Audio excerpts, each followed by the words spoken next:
ఆ గోవు నుండి స్రవించేటటువంటి అన్ని పదార్థములు పరమ పవిత్రములే. ఆ గోమయంతో మొట్టమొదట ఎక్కడ కలశ స్థాపన చెయ్యాలనుకుంటున్నారో అక్కడ అలకాలి. అలా అలికితే తప్ప ఆ ప్రాంతమునందు ఎక్కడ కలశ స్థాపన చెయ్యాలని సంకల్పం చేశారో అక్కడ అసలు ఆ కలశలోకి దేవతాశక్తి ఆవాహన అయ్యేటటువంటి అవకాశం ఉండదు. అందుకని గోమయంతో భూశుద్ధి చేసి దాని మీద నూతన వస్త్రాన్ని పరుస్తారు. మనకి వేదంలో వస్త్రం గురించి చాలా విశేషంగా మాట్లాడతారు. అంచు లేనటువంటి బట్ట కట్టకూడదు, అంచు ఉన్నటువంటి బట్ట మాత్రమే కట్టుకోవాలి. ఎప్పుడైనా స్నానం చేసిన తరువాతైనా సరే ఒంటి మించి స్నానం చేసిన బట్టని కిందకి విడిచిపెట్టినప్పుడు దాన్ని కాలుతో పైకెత్తడం కానీ, విడిచిపెట్టిన బట్ట అయినా సరే దాన్ని పాదంతో తన్నడం కానీ చెయ్యకూడదు. ఎందుచేతనంటే దేవతలందరూ కూడా వస్త్రాన్ని ఆవహించి ఉంటారు. వేదంలో ఈ వస్త్రము యొక్క నిర్మాణ విధానము, ఆ వస్త్రమును దేవతలు ఎలా ఆవహించి ఉంటారు అన్న మాట గురించి మాట్లాడతారు. అందుకే వస్త్రానికి అంత ప్రత్యేకత. అంచు ఉన్నటువంటి బట్ట ఎవరికైనా ఇస్తే వారు 10 కాలాలు బ్రతికుండాలి అని కోరుకున్నట్టు, అలాగే ఎవరు ఇచ్చాడో ఆయన కూడా 10 కాలాలు బ్రతికుండాలి అని సంకల్పం జరిగినట్లు. అందుకే వస్త్రం ఇచ్చేటప్పుడు, బట్టలు పెట్టేటప్పుడు సాధారణంగా అంచు లేనటువంటి బట్టలు పెట్టరు, అంచు ఉన్న బట్ట ఇస్తారు. అంచు ఉన్న బట్ట అంటే పంచెల చాపు. వస్త్రద్వయం, ఎప్పుడూ కూడా ఒక్క వస్త్రాన్ని ఇవ్వకూడదు, 2 బట్టలు ఇవ్వాలి. అసలు యథాశాస్త్రంగా మాట్లాడాలి అంటే ఇంటికొచ్చినటువంటి ఒక సువాసినికి ఇచ్చేటప్పుడు కూడా 2 రవికల బట్టలు ఇవ్వాలి, కానీ ఒక బట్ట లేదు శాస్త్రంలో. వస్త్రద్వయం, 2 వస్త్రములను ఇస్తారు. కాబట్టి ఆ వస్త్రం ఇచ్చేటప్పుడు పురుషుడైతే ఎడంభుజం మీద ఉత్తరీయం ఉండాలి. ఉత్తరీయం లేకుండా ఇవ్వకూడదు, ఉత్తరీయం లేకుండా పుచ్చుకోకూడదు. ఉత్తరీయానికి అంత ప్రశస్తి ఉంది. అందుకే ఆ వస్త్రాన్ని, నూతన వస్త్రాన్ని తీసుకొచ్చి భూమి మీద పరుస్తారు. ఆ పరిచినప్పుడు అది అంచు కలిగినటువంటి బట్ట అయి ఉండాలి. అందుకే కొత్త తువ్వాలు అని రాస్తూ ఉంటారు ఆ పూజ చేయించేటప్పుడు. ఆ కొత్త తువ్వాలు తీసుకొచ్చి భూమి మీద వేసి దాని మీద తండుల రాశిని పోస్తారు. తండుల రాశి అంటే ఓషధీ రాశి. దానికి ఒక శక్తి ఉంటుంది. అది భగవంతుని యొక్క కిరణ స్పర్శ చేత, అంటే చంద్రకిరణ స్పర్శ చేత, సూర్యకిరణ స్పర్శ చేత అది ఓషధీతత్వాన్ని నింపుకుంటుంది. అటువంటి తండుల రాశిని, అంటే బియ్యాన్ని పోసి దాని మీద కలశాన్ని స్థాపన చేస్తారు. మీరు ఎప్పుడూ ఒక విషయం జ్ఞాపకం పెట్టుకోవాలి. విశేషమైనటువంటి ఫలితములను ఇవ్వగలిగినటువంటి వ్రతము యొక్క కల్పాన్ని నిర్దేశం చేసేటప్పుడు నువ్వు ఖచ్చితంగా ఇంత ద్రవ్యాన్ని వినియోగిస్తేనే ఈ వ్రతాన్ని చెయ్యగలవు, లేకపోతే నువ్వు ఈ వ్రతాన్ని చెయ్యలేవని నిరుత్సాహపరిచేటట్టుగా ఎప్పుడూ కల్పం ఉండదు. అందుకే అమ్మవారి యొక్క మూర్తిని ఉంచేటప్పుడు శక్తి ఉంటే సువర్ణమూర్తి, బంగారు మూర్తి, లేకపోతే వెండి మూర్తి, లేకపోతే రాగి మూర్తి. అది కూడా కాకపోతే ఏ దోషము రాదు. కలశ ఒక్కటి పెట్టి పూజ చేసుకోవచ్చు. ఆ కలశ పెట్టి పూజ చేసిన తరువాత అమ్మవారిని ఆవాహన చేస్తారు. ఆ కలశలోకి ఆవాహన చేసి అమ్మవారికి వివిధ ఉపచారములను సమర్పణం చేస్తారు. ధ్యాయామి అంటే నువ్వు ఇలా ఉంటావు అని నేను ధ్యానం చేస్తున్నాను అని దాని అర్థం. అమ్మవారు అసలు ఎలా కూర్చునుందని చెప్తున్నారు అన్నదాన్ని మీరు చాలా జాగ్రత్తగా ధ్యానం చెయ్యాలి. ఆవిడేదో పద్మాసని, పద్మకరి, ఆవిడ ఒక పెద్ద తెల్లటి పద్మంలో కూర్చుని ఒక కాలు చాపడమో 2 కాళ్ళు చాపడమో చేసి కూర్చుందని భావన చేసి పూజ ప్రారంభం చేసిన తరువాత ఇక లౌకిక సంభాషణ చెయ్యకూడదు. వ్రతభంగంబు అంటారు. వ్రతం చేస్తాను అని నీళ్లు ముట్టుకుంటారు. అంటే ఎప్పుడైనా ఒక కార్యక్రమాన్ని ప్రారంభం చేసేటప్పుడు, భగవత్ కార్యాన్ని మొదలుపెట్టేటప్పుడు మొట్టమొదట పూజ చేస్తున్నాను అని నీళ్లు ముట్టుకుంటారు. ఆ వ్రతం ప్రారంభం చేస్తున్నాను అని గుర్తు. దానికి ముందు దేశకాల సంకీర్తనం ఉంటుంది. నేను ఫలానా ప్రదేశంలో ఉన్నాను, ఏదో శ్రీశైలస్య వాయవ్య దిగ్భాగే అంటారులా ఉంది మీరైతే. శ్రీశైలస్య వాయవ్య దిగ్భాగే ఏదో సూర్యాపేట పట్టణే స్వగృహే సమస్తదేవతా బ్రాహ్మణ హరిహర సన్నిధౌ అస్మిన్ వర్తమాన వ్యవహారిక చాంద్రమానేని శ్రీ విజయనామ సంవత్సరే దక్షిణాయనే వర్ష ఋతువు శ్రావణమాసే శుక్లపక్షే అని భృగువాసరే పౌర్ణమి ముందొచ్చేటటువంటి శుక్రవారం కాబట్టి ఆ రోజు ఏ తిథి ఉంటే ఆ తిథి చెప్పి నాకు ఏ శక్తి ఉన్నదో, భగవంతుడు నాకు ఏ శక్తినిచ్చాడో, ఆ శక్తి వలన నేను ఏ సంభారములను సమకూర్చుకోగలిగాను, సంభవద్రవ్యై సంభవదుపచారై, ఆయా ద్రవ్యముల చేత ఆయా ఉపచారముల చేత అమ్మా నిన్ను నేను పూజ చేస్తున్నాను అని సంకల్పం చేస్తారు. ఈ సంకల్పం చేసే ముందు వరలక్ష్మీ వ్రతంలో ఒక ప్రధానమైనటువంటి నియమం ఉంటుంది. నన్ను మీరు సహృదయంతో అర్థం చేసుకోవలసి ఉంటుంది. ఒక శాస్త్రాన్ని మాట్లాడేటప్పుడు అందరికన్నా గొప్పవాడెవరు అంటే భర్త. సీతమ్మ తల్లి రామాయణంలో ఒక మాట అంటుంది, దీనోవా రాజ్యహీనోవా యోమీ భర్త సమీ గురు తం నిత్యమనురక్తాస్మి యథారూపాం సువర్చల అంటుంది. భర్త దీనుడు కానివ్వండి, రాజ్యహీనుడు కానివ్వండి, యోమే భర్త సమీ గురువు. గురువు అంటే గురువు అని కాదు దాని అర్థం, గురువు అంటే బరువు అని. విశిష్టమైనటువంటి వ్యక్తి, దైవం ఆయన.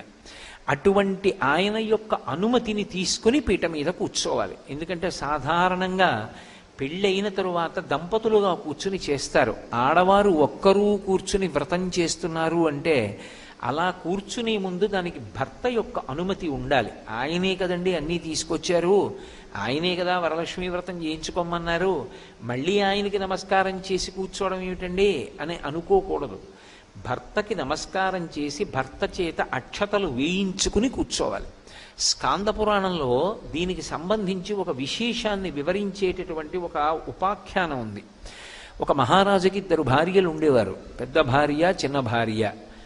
ఇందులో ఇద్దరూ కూడా భక్తి తత్పరత కలిగినటువంటి వాళ్ళు, ఎప్పుడూ భగవత్ సంబంధమైనటువంటి వ్రతములు చేస్తూ ఉండేవారు. పెద్ద భార్య ఏ వ్రతం చేసినా సరే ఆ వ్రతం చెయ్యడానికి పూర్వమే భర్తగారి పాదములకు నమస్కరించి ఆయన అనుమతిని పొంది అక్షతలు వేయించుకుని పీటల మీద కూర్చునేది.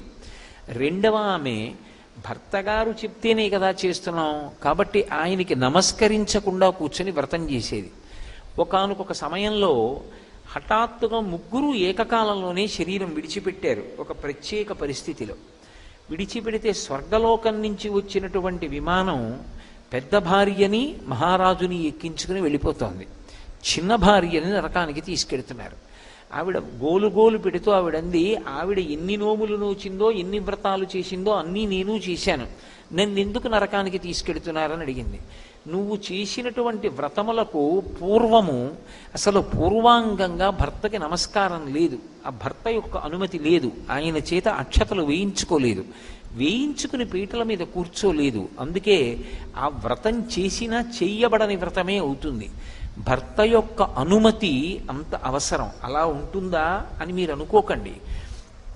నేను నెలకి ఏదో కొన్ని వేల రూపాయలు నాకు జీతంగా ఇచ్చేటటువంటి ఉద్యోగం చేస్తున్నటువంటి కారణం చేత ప్రతిరోజు ఇన్ని గంటల నుండి ఇన్ని గంటల వరకు పనుందా లేదాతో సంబంధం లేదు, నేను అక్కడ కూర్చుంటాను అని ఒప్పందం. 10 నుంచి 5:30 వరకు అక్కడ కూర్చోవాలి. అందులో ఏమీ పని లేదు. కానీ ఏమీ పని లేదు కదండి నేను బయటికి వెళ్ళిపోతున్నానంటే కుదరదు. పని లేకపోయినా బయటికి వెళ్లే ముందు పై అధికారి అనుమతి తీసుకునే వెళ్ళాలి. ఎందుకండి ఏమీ పని లేదు కదా అందుకు బయటికి వెళ్ళానండి అంటే ఒప్పుకోరు, అనుమతి తీసుకుని పైకి వెళ్ళాలి. సెలవు పుచ్చుకోవాలి అంటే ముందు వారు మంజూరు చేసిన తరువాతే నేను వెళ్ళాలి. నెలకి కొన్ని వేల రూపాయల జీతం ఇచ్చేటటువంటి కార్యాలయానికే నా మీద అన్ని అధికారాలుంటే పరమేశ్వరుడు నిర్మాణం చేసినటువంటి వ్యవస్థలో పరమేశ్వర స్వరూపుడైనటువంటి భర్త యొక్క అనుమతి లేకుండా చేసిన వ్రతానికి ఫలితం వస్తుందని తీర్మానం చేస్తే అది వైదికం ఎలా అవుతుంది? కాబట్టి ఎవరికి ఇవ్వవలసినటువంటి గౌరవం, ఎవరికి ఇవ్వవలసినటువంటి స్థానం వారికి ఇచ్చిన నాడే గౌరవం అన్నది ఉంటుంది. ఆవిడ వరలక్ష్మి, ఆవిడేం చేస్తూ ఉంటుంది? ఆవిడ గురించి అసలు ప్రార్థన చేస్తే ఏం చెప్తాం పీఠికలో? నిత్యానపాయనీం నిరవద్యాం దేవదేవ దివ్యమహిషీం అఖిల జగన్మాతరం అస్మన్మాతరం అశరణ్య శరణ్యాం అనన్య శరణ శరణమహం ప్రపద్యే అని చెప్తాం. ఆవిడికి నిత్యానపాయని అని పేరు. నిత్యానపాయని అంటే ఆమె భర్తని విడిచిపెట్టి ఉండదు. భర్త గారు ఎప్పుడైనా ధర్మ సంరక్షణార్థం భూలోకంలో అవతార స్వీకారం చేస్తే ఆవిడ కూడా అవతార స్వీకారం చేసి వచ్చేస్తుంది. అందుకే పోతన గారు భాగవతం చేస్తూ అనఘ ఆదిలక్ష్మి అయిన రుక్మిణితోడ క్రీడసల్పుచున్న కృష్ణు చూచి పట్టణంబులోని ప్రజలుల్లసిల్లిరి ప్రీతిలగుచు ముక్త భీతులగుచు అంటారు. విష్ణు భగవానుడు కృష్ణ పరమాత్మగా వస్తే ఆదిలక్ష్మి రుక్మిణీదేవిగా వచ్చేసింది. శ్రీరమ సీతగాగ నిజ సేవక బృందము వీర వైష్ణవాచార జనంబుగాగ విరజానది గౌతమిగాగ వికుంఠమున్నారయ భద్రశైల శిఖరగ్రముగాగ వసించు చేతనోద్ధారకుడైన విష్ణుడవు దాశరథి కరుణాపయోనిధి అంటాడు గోపరాజు గారి దశరథి శతకంలో. శ్రీరమ సీతగాగ ఆ విష్ణు భగవానుడే రామచంద్రమూర్తిగా అవతార స్వీకారం చేస్తే ఆయన యొక్క శక్తి స్వరూపిణి అయినటువంటి ఆదిలక్ష్మి సీతామహాదేవిగా ఈ భూమండలం మీద అవతరించింది. ఆయన ఎప్పుడెప్పుడు అవతార స్వీకారం చేస్తే ఆవిడ అప్పుడప్పుడు అవతార స్వీకారం చేస్తుంది. ఆవిడ ఏం చేస్తూ ఉంటుంది భర్త దగ్గర అంటే, ఆవిడ ఎప్పుడూ చేసేది ఏది అంటే భర్త పాద సంవాహనం చేస్తూ ఉంటుంది, భర్త యొక్క పాదములు పడుతూ ఉంటుంది. అందుకే మనకి భాగవతంలో నవవిధ భక్తులు అని ఉన్నాయి. శ్రవణం కీర్తనం విష్ణోః స్మరణం పాదసేవనం అర్చనం వందనం దాస్యం సఖ్యం ఆత్మనివేదనం అని 9 రకాల భక్తులు. అంటే ఏ మార్గం ఒక్క మార్గాన్ని పట్టుకున్నా పరమేశ్వరుణ్ణే చేరుతారు. 9 మార్గాల్లోనూ వెళ్ళవలసిన అవసరం ఉండదు. ఇందులో ఒక్కొక్క మార్గాన్ని పట్టుకుని ఒక్కొక్కడు పరమేశ్వరుణ్ణి చేరిపోయాడు. శ్రవణం వినడం, పరీక్షిన్ మహారాజు గారు భాగవతాన్ని శ్రద్ధగా విన్నందుకు గాను పరమేశ్వరుణ్ణి చేరిపోయాడు. కీర్తనం, పరవశించి భగవత్కథ చెప్పినందుకు శుకమహర్షి భగవంతుణ్ణి చేరిపోయారు. శ్రవణం కీర్తనం విష్ణోః స్మరణం, ఎప్పుడూ భగవంతుణ్ణి తలుచుకోవడం ప్రహ్లాదుడు. ఏది చేస్తున్నా భగవంతుణ్ణి తలుచుకుని భగవంతుణ్ణి చేరిపోయాడు. కాబట్టి శ్రవణం కీర్తనం విష్ణోః స్మరణం పాదసేవనం, ఎప్పుడూ భగవంతుడి కాళ్ళొత్తడం అంటే లక్ష్మీదేవి. అర్చనం పృథుమహారాజు, వందనం అక్రూరుడు, దాస్యం హనుమ, సఖ్యం అర్జునుడు, ఆత్మనివేదనం బలిచక్రవర్తి. 9 భక్తులకి 9 మంది ఉదాహరణలు. అందులో లక్ష్మీదేవి ఎప్పుడు చూడండి ఆదిశేషుడి మీద శ్రీ మహావిష్ణువు పడుకుని ఉంటారు. ఆవిడెక్కడ ఉంటుంది? పక్కన పడుకుని కనపడదు, ఆయన పాదములు ఎత్తుతూ కనపడుతుంది. ఆఖరికి మనం వెంకటేశ్వర స్వామి వారి సుప్రభాతం చెప్పినా కూడా ప్రపత్తి అని చెప్తాం. సుప్రభాతం అయిపోయాక ప్రపత్తిలో ఒక మాట అంటాం, లక్ష్మీ మహీత ధనురూప నిజానుభావ నీలాది దివ్య మహిషీక రపల్లవానాం ఆరుణ్య సంక్రమణత కిల సాంద్ర రాగౌ శ్రీ వెంకటేశ చరణౌ శరణం ప్రపద్యే అంటాం. స్వామి నీ యొక్క కాళ్ళు నల్లగా నీలమేఘశ్యాముడు కనుక నీరు పట్టిన మబ్బులో ఉంటాయి. నీ పాదములు అలా చాపి ఉంటే నా తల్లి లక్ష్మీదేవి నీ పాదములు ఎత్తుతూ ఉంటుంది. అప్పుడు ఆవిడ 2 చేతులతో ఒత్తడం ఇష్టం లేక నీ 2 కాళ్ళు ఒత్తడం కోసమని ఆ తల్లే నీలాది దివ్య మహిషీక రపల్లవానాం, ఆమెయే నీలాదేవి, ఆమెయే భూదేవి, ఆమె శ్రీదేవిగా మారిపోయి ఆయన పాదములు ఒత్తుతూ ఉంటుంది. ఒత్తుతున్నప్పుడు అసలే కోమలంగా ఎర్ర తామర పూలలా ఉంటాయేమో, స్వామి పాదములను ఇలా ఒత్తుతున్నప్పుడు గట్టిగా నొక్కబడినటువంటి ఆ వేళ్ల మధ్యలోంచి ఎర్రటి కాంతులు పైకొచ్చి నల్లటి మబ్బులా ఉన్న స్వామి పాదముల మీద పడుతుంటే నీలతోజద మధ్యస్థ విద్యుల్లేకే భువాస్వర అన్నట్టు నల్లటి మబ్బు మీద సౌదామిని ఒక మెరుపుతీగ వస్తే ఎలా ఉంటుందో అప్పుడు ఆ పాదములు అలా ఉంటాయి. శ్రీ వెంకటేశ చరణౌ శరణం ప్రపద్యే, అటువంటి నీ శ్రీచరణములను నేను శరణు చేస్తున్నాను అంటారు. అంటే శ్రీ మహావిష్ణువు ఎప్పుడూ లక్ష్మీదేవిని నా కాళ్ళ దగ్గర కూర్చుని కాళ్ళొత్తుతుండు అంటాడనుకుంటున్నారా మీరు? కాదు, ఆయన ఇప్పుడు ఆ మాట చెప్పడు. పాదములను ఒత్తుట అన్న మాటకు అర్థం ఏమిటంటే భర్త యొక్క పాద సేవ చేసి భర్తను అనుగమించుట. ఆయన వినా ఇంకొకటి లేదు. ఆయన కీర్తి కన్నా నాకు జీవితంలో ఇంకొకటి అక్కరలేదు. ఆయన సంతోషము నా సంతోషము, నాకు సంతోషమయ్యది ఆయనకు ఒకవేళ అపఖ్యాతి కారణమైతే నాకు అక్కర్లేదు.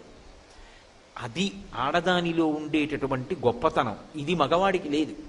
అందుకే మగపిల్లవాడు పుడితే వాడు ఒక వంశాన్నే తరింపచేస్తాడు. వాడు మహాభక్తుడు ధర్మాత్ముడైతే ఏ వంశంలో పుట్టాడో ఆ వంశం తరిస్తుంది. కానీ ధర్మాత్మురాలైనటువంటి ఆడపిల్ల పుడితే 2 వంశాలు తరిస్తాయి. ఏ ఇంట పుట్టిందో ఆ పుట్టినింటి వంశం తరిస్తుంది, ఏ ఇల్లు మెట్టిందో ఆ వంశం తరిస్తుంది. ఒక్క సీతమ్మ తల్లి పుట్టినందుకు ఇక్ష్వాకు వంశం, విదేహ వంశం కూడా తరించాయి. ఎప్పుడూ భర్త యొక్క కీర్తి గురించి ఆలోచిస్తుంది. అలాగే భగవంతుడి గురించి భక్తుడు ఆలోచిస్తాడు. అందుకే భక్తిని నిర్వచనం చేస్తూ శంకరాచార్యులు వారు శివానంద లహరిలో అంకోలం నిజ బీజ సంతతిరయస్కాంతోపలం సూచిక సాధ్వీ నైజ విభం లతాక్షితిరుహం సింధు సరిద్వల్లభం ప్రాప్నోతీహ యథా తథా పశుపతే పాదారవిందద్వయం చేతోవృత్తి రూపేత్య తిష్టతి సదా సా భక్తిరిత్యుచ్యతే అంటారు. సాధ్వీ నైజ విభం, సాధ్వీ పతివ్రత అయినటువంటి స్త్రీ ఎప్పుడూ భర్త యొక్క సౌఖ్యము గురించి, కీర్తి గురించి ఆలోచించినట్లు. రామాయణంలో సీతమ్మ ఎంతో కష్టంలో ఉంది. స్వామి హనుమ వచ్చి అన్నారు, ఎందుకమ్మా అంత బెంగ పెట్టుకుంటావు, నా భుజాల మీద కూర్చో, నిన్ను తీసుకెళ్లి ప్రశ్రవణ పర్వత శిఖరముల మీద కూర్చున్న రామచంద్రమూర్తి యొక్క పాదాల విందముల యందు సమర్పించి నేను ధన్యుడనవుతానన్నారు. ఆవిడంది, నువ్వే ఇంతున్నావా, ఎందుకని? అయినప్పటికీ శరీరాన్ని అంతటినీ కూడా కుంచింపచేసి పిల్లి పిల్లంత అయిపోయి ఉన్నారు. సూర్యే చాస్తం గతే రాత్రౌ దేహం సంక్షిప్య మారుతి వృషదంశకమాత్రసన్ బభూవ అద్భుత దర్శన. పిల్లి పిల్లంత ఉన్నారు. నీకో ఇంత భుజమా, దాని మీద నేను కూర్చోనా, నువ్వు నన్ను సముద్రం దాటించి తీసుకెడతావా, కోతి బుద్ధి బయట పెట్టావయా అంది. అమ్మా నా రూపింతే అనుకుంటున్నావా, చూడు నేనేమిటో అని ఒక్కసారి పైకి లేచారు. మేరు పర్వతం యొక్క శిఖరాలు ఎలా ఉంటాయో అలా పెరిగిపోయి కాల్చిన పెనం ఎలా ఉంటుందో అటువంటి దవడలతోటి దంస్ట్రలతోటి లేచి నిలబడ్డారు.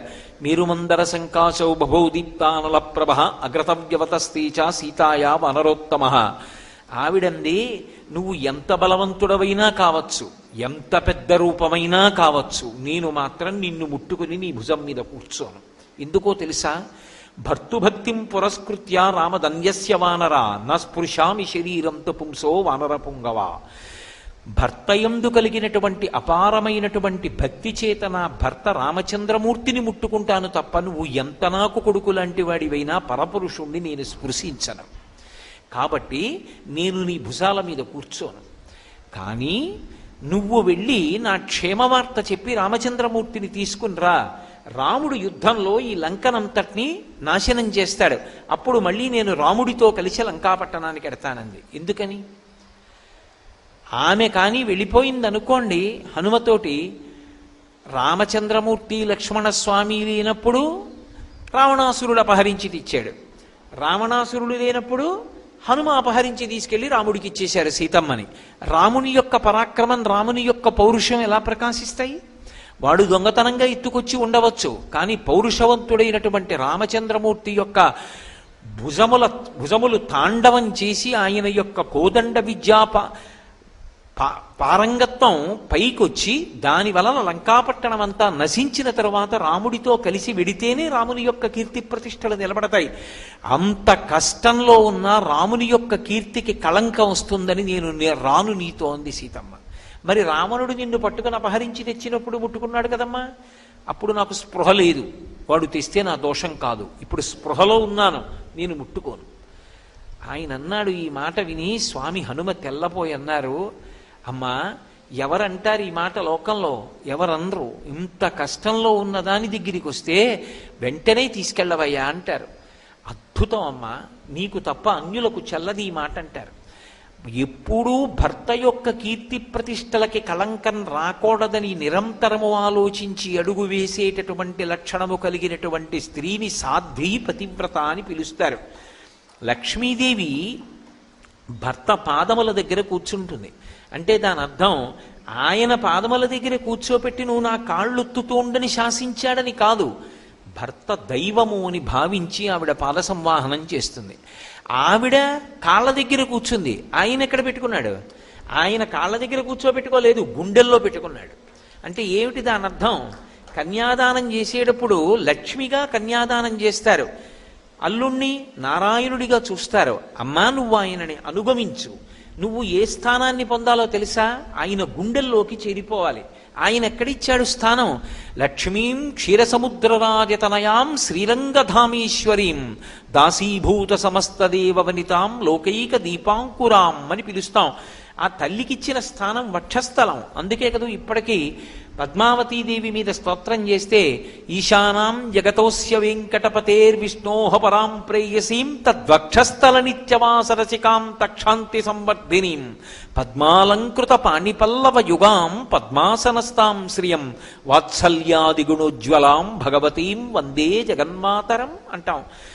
ఆమె విష్ణువు యొక్క వక్షస్థలమునందు ఉంటుంది. అంటే ఆయన గుండెల్లో స్థానం ఇచ్చాడు, ఆమె ఆయన పాదములను పట్టుకుంది. అంటే ఆయనని అనుగమించిన కారణం చేత ఆమె ఆయన గుండెలలోకి చేరింది. ఒక్కొక్క వస్తువు వేరొక వస్తువులో కలవవలసినటువంటి విధానం ఉంటుంది. అంతేకాని నా అంత దాన్ని నేను, ఆయనంతటి వాడు ఆయన అండి అంటే ఆ దాంపత్యానికి అర్థం ఎక్కడుంటుంది నాకు చెప్పండి? దంపతులంటే ఇద్దరు కాదు, అందుకే అసలు ఇద్దరి మధ్యలోంచి కూడా వెళ్ళరు, వాళ్ళు ఒకరే. శారీరకంగా పైకి ఇద్దరుగా కనపడుతున్న దంపతులు తత్వతః ఒక్కరుగానే పరిగణింపబడతారు. అసలు వాళ్ళిద్దరి యొక్క ఆధ్యాత్మిక అభివృద్ధి కూడా ఒకళ్ళ మీద ఒకళ్ళది అలా ఆధారపడి ఉంటుంది. భార్య కాని వెళ్ళిపోయిందా శరీరం విడిచిపెట్టి, అంతే ఇక భర్తకి పుణ్యం చేసుకునే ద్వారాలన్నీ మూసుకుపోతాయి. ఎందుచేత అంటే భార్య కానీ వెళ్ళిపోతే తన కడుపున పుట్టినటువంటి ఆడపిల్లని కన్యాదానం చేయడానికి పీటల మీద కూర్చునే అధికారం కూడా ఇక పురుషుడికి ఉండదు. యజ్ఞయాగాది క్రతువులు చేసుకోకూడదు. ఎడం భుజం మించి ఉత్తరీయం ఉండడానికి వీల్లేదు. కుడి భుజం మీదే ఉత్తరీయం వేసుకోవాలి. అంటే నేను భార్యాహీనుడను అని చెప్పినట్టు. భార్యాహీనుడు కనుక ఆయనని మంగళప్రదంగా భావన చేసి పీటల మీద కూర్చోపెట్టారు. భార్య లేనటువంటి పురుషుడికి ఉత్తమమైనటువంటి కర్మలు చేసేటటువంటి అధికారం ఉండదు.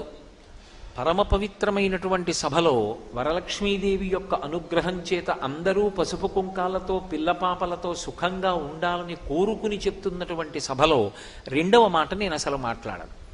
కాబట్టి భార్యాభర్తలు అంటే వాళ్ళిద్దరూ కలిసి జీవితంలో తరించడానికి కూడా ఒకళ్ళ మీద ఒకళ్ళు అంత ఆధారపడతారు. అందుకే సనాతన ధర్మంలో భార్యకి కామపత్ని అన్న పేరు లేదు, ఆమె ధర్మపత్ని. ధర్మానుష్ఠానమునందు ఉపకరణంగా భర్తకి పక్కన బాసటగా నిలబడుతుంది. అందుకే ధర్మపత్ని అనేటటువంటి గౌరవస్థానం ఇచ్చారు తప్ప ఏదో ఈసడింపుతోనూ సామాన్యంగానూ భోగపరాయణత్వంతోనూ కూడుకున్నటువంటి పేర్లతో అసలు భార్యని పిలవలేదు శాస్త్రంలో. అంత సమున్నతమైనటువంటి స్థానం ఇచ్చారు. కాబట్టి భర్త యొక్క పాదములను పట్టి భర్త యొక్క అడుగుజాడలలో నడిచి భర్తని అనువర్తించినటువంటి స్త్రీ ఏ స్థానాన్ని పొందుతుంది అంటే భర్త గుండెల్లోకి చేరిపోతుంది. అందుకే అమ్మవారికి ఒక పేరు లలితా సహస్రనామ స్తోత్రంలో స్వాధీనవల్లభ అని. స్వాధీనవల్లభ అన్న నామానికి బాహ్యార్థం ఒకటే చూశారనుకోండి, చాలా పిలుసుగా ఉంటుంది. స్వాధీనవల్లభ అంటే భర్తని తన చెప్పు చేతలలో పెట్టుకున్నది, ఆమెకు ఆయన స్వాధీనమై ఉన్నాడు. అంటే ఆయన ఏం చెయ్యాలన్నా ఆవిడ వంక చూస్తాడు, ఆవిడ ఇలా అంటే చేస్తాడు, అంటే ఊరుకుంటాడు. అంటే అంత గుప్పెట్లో పెట్టుకున్నది అని. అంత గుప్పెట్లో పెట్టుకున్నది పతివ్రత ఎలా అవుతుంది? స్వాధీనవల్లభ అంటే ఆమె భయపెట్టో మీరు కానీ నాకు చెప్పకుండా ఏదైనా పని చేస్తే నేను మిమ్మల్ని ఇంత వేధించేస్తానో వశం చేసుకున్నది కాదు. అసలు భర్తని అంతగా అనుగమించిన కారణం చేత ఏమైపోయిందంటే ఆయనకి ఆమె వద్దన్న మాట అనదు, కానీ ఎప్పుడైనా ఏదైనా ఒక కార్యం చెయ్యాలి అంటే అసలు ఆమెకి చెప్పకుండా చేయడు ఆయన. అంత అలవాటైపోయింది. అలవాటైపోయి ఏ పని చేస్తున్నా ఇలా చేస్తున్నాను అంటాడు. ఆమెకి చెప్పకుండా చేసేసినా ఆవిడేమందో, కానీ అయ్యో పిచ్చిదానికి చెప్పలేదే, దానికి చెప్పి చేస్తే ఎంత సంతోషపడిపోతుందో ఎంత ఆనందపడిపోతుందో దానికి చెప్తానంటాడు. అంటే ఆమె ఆయన మనసుని గెలుచుకుంది. దేని చేత? అనువర్తించడం చేత. మహాభారతంలో ద్రౌపదీదేవి సత్యభామకి ఇదే చెప్తుంది. బలవంతంగానో మందు పెట్టో మాకు పెట్టో నేను వశం చేసుకోలేదు పాండవుల్ని, అనువర్తించి నేను వాళ్ళ యొక్క మనసులు గెలుచుకున్నానని చెప్పింది. కాబట్టి మనకి శాస్త్రంలో భర్తకి ఉండేటటువంటి స్థానాన్ని అంత గౌరవించింది. ఏదైనా ఒక పని చేసే ముందు మన బుద్ధికి నచ్చినటువంటి దాన్ని ప్రమాణంగా చేసి చెయ్యకూడదు. శాస్త్రాన్ని ప్రమాణంగా చేసుకుని ఏ కార్యమైనా చెయ్యాలి. తస్మాత్ శాస్త్రం ప్రమాణంతే కార్యాకార్య వ్యవస్థితౌ. ఒక పని చెయ్యాలన్నా ఒక పని ఇలా చెయ్యకూడదన్నా దానికి ఏది ప్రమాణము అంటే శాస్త్రం ఒక్కటే ప్రమాణము. ఈ పని ఇలా చెయ్యవద్దు, శాస్త్రం ప్రమాణం.